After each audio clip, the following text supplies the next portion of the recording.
So far we've made a tab, we've made a bracket, and we've made an F-bomb. Now let's go ahead and make something a little bit more personal. Good morning and welcome to Capable of Many Things. I'm James. Let's break right into it. We're going to open up a new file in QCAD here. So go to File, select New, and we have a new page. This is all using the default settings that we built in a number of videos back there. And today we're going to design something that I used to make at an old CNC shop. When someone, you wanted to show off a little bit and wanted to make something really quick, this was a quick and easy name tag that you could make. It's foldable. So a couple of notes that I'll make with this. Well, one, it's typically made out of 16 gauge steel. You can do this out of 16 or 18 gauge with a CNC plasma cutter. So if you're building or working with QCAD with a CNC plasma cutter, this is a great way to do that. If you're working with other pliable materials, again, you can use this technique here. However, if you're not working with pliable materials, unfortunately, you won't be able to use this technique or this tool. So to that, I'm sorry. Feel free to pay attention, learn, discover as we go. Today we're going to also be discussing slotting characters. So you're going to have a couple of different options there that you can learn from. But let's build something. What we're going to start off today with is a simple rectangle. Again, a lot of things just start off with a base rectangle, and then you can build and build and build off of that rectangle. Here we're going to make it a, let's go with a 6-inch tall, because that's going to give us, we're going to fold this in half effectively.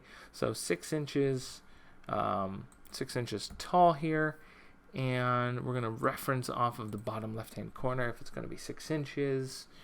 That's going to give us decent spacing for a name. It's going to have to be a small name. Let's go ahead and go with an 8-inch sign here. Yep, that'll work out well. Okay, perfect. 8-inch sign.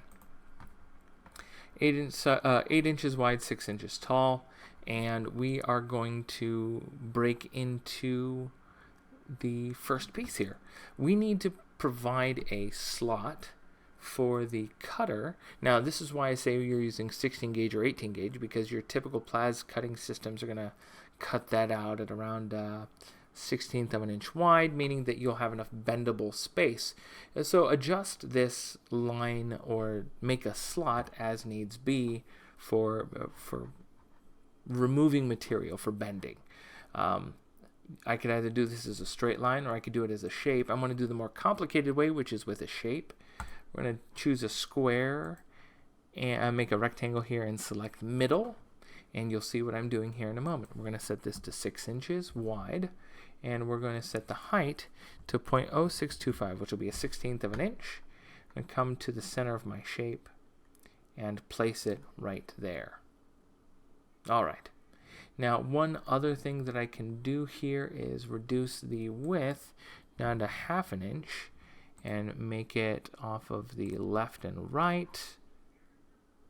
1 and right 2.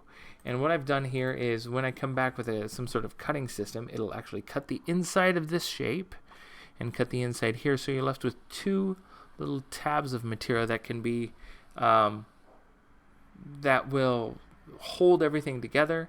Again, the longer you make this, the more tabs you may want to add here, and we may add one more tab. At 8 inches, it may not fold as well, or you may end up with crumpling in the center. So choices, we're not going to get to that. We are going to get to putting something in the middle of here. Let's start with our text tool, and let's go with something like capable. I think capable gives us a couple of different options here. Ways to learn, we're going to hit OK. And, oh, that's fantastic. Okay, at a 1-inch height, we just happen to fit within this box here. I'm going to center my capable on the line here and click. Done. All right, right click to get out of it. And now I have my text in my box. As I say every time we work with text in QCAD, just because you put the text here does not mean that it's going to cut. So if I save this now, it's not going to get cut. We need to explode it. Let's go ahead and explode it. Click on it once with the mouse, go over to modify and hit explode. Boom. Now it's cuttable text, but now we need to modify it, and we will talk about why. This is where it gets a little bit tricky. It's about getting your mind into the piece, because you need to know what's going to drop out. Now, this is going to be a topic we cover in almost every iteration of CAD that we deal with, only because I don't know where you are in your journey. We don't know if you're coming to this video alone or if you're coming to all of our other software videos as well. So let's look closely. If this is a single piece of material and I'm cutting this out, what I will end up with, as it stands currently,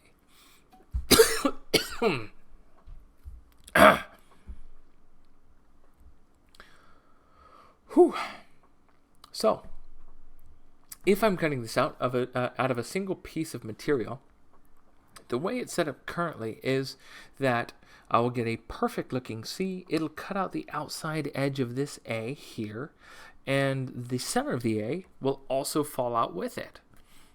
And same thing with the center of the P, the center of the A, and the center of the B, but your L and E will look perfect. Now, we're going to need to add some sort of tabbed support in order to keep these center pieces in. We're going to need to stencil these characters. Now, there is a cheater's way to do this. Just use a stenciled font. Explode a stenciled font and it's all there for you, but you're not always going to have that luxury, and the customer may want a custom may want their own custom font with regards to their work, or may have a branded font that you're going to need to adjust in order to be able to cut it out on the system.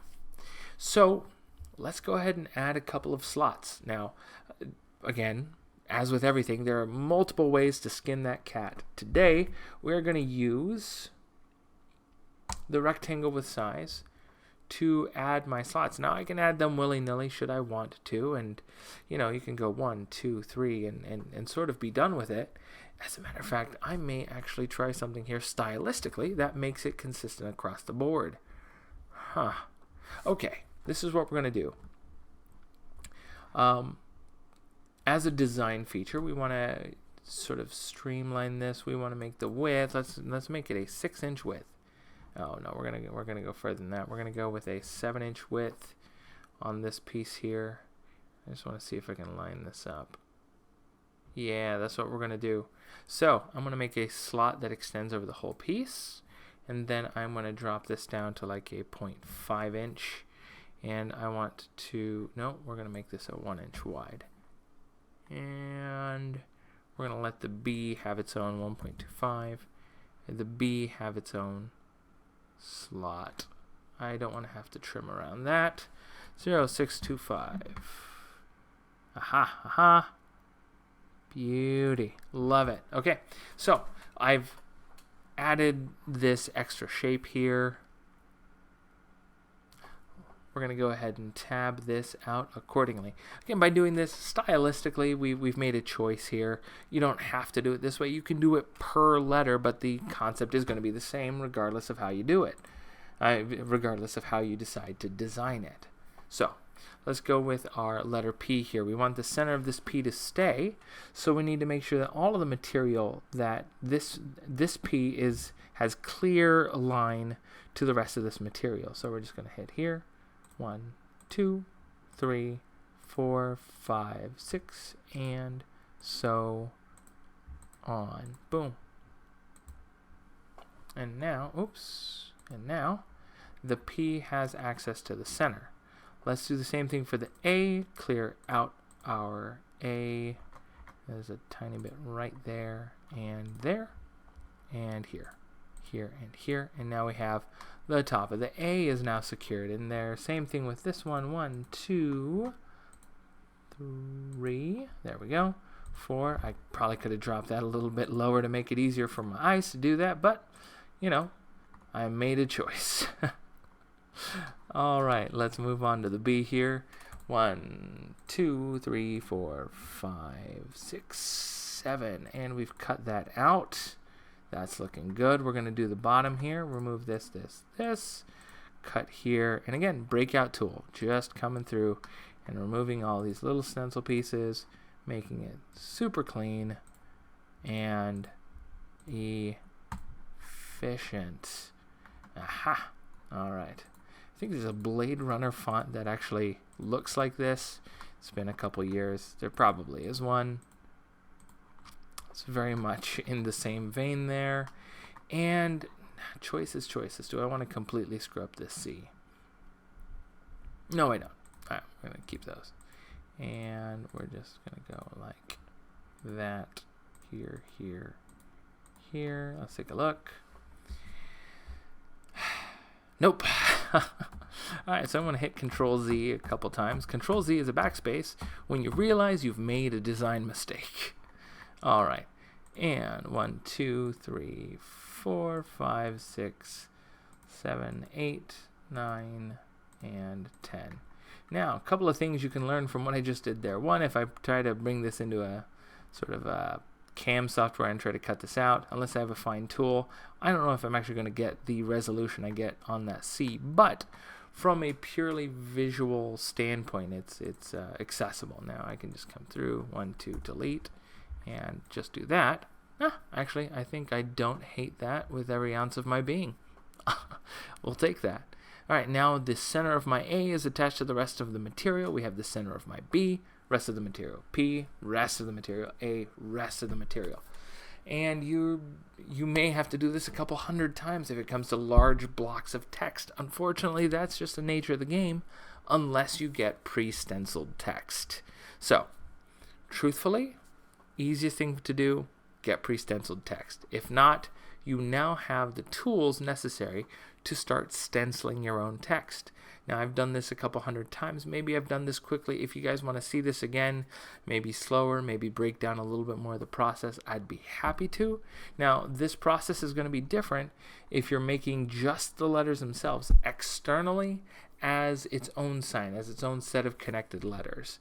And that may be something we want to cover in another video. So, that being said, thank you for joining. We're going to save this here.